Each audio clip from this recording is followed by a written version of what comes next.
তারপর বার করবো সিলিন্ডারটাকে। কিন্তু তার আগে এখানে 10 নম্বর নাটটা যে হরেনটা লাগানো থেকে খুলে দিতে হবে, ওটা আর আপনাদের দেখাইনি।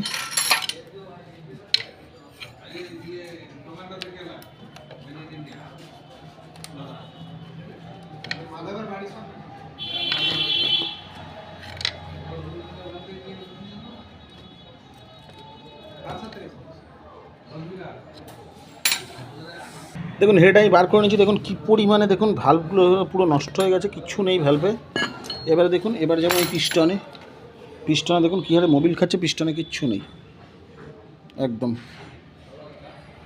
পিস্টনে কিছু নেই।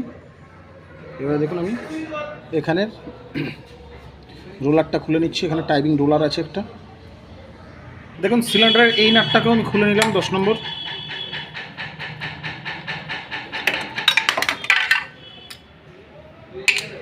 চলুন এবার সিলিন্ডারটাকে বার করে দিই।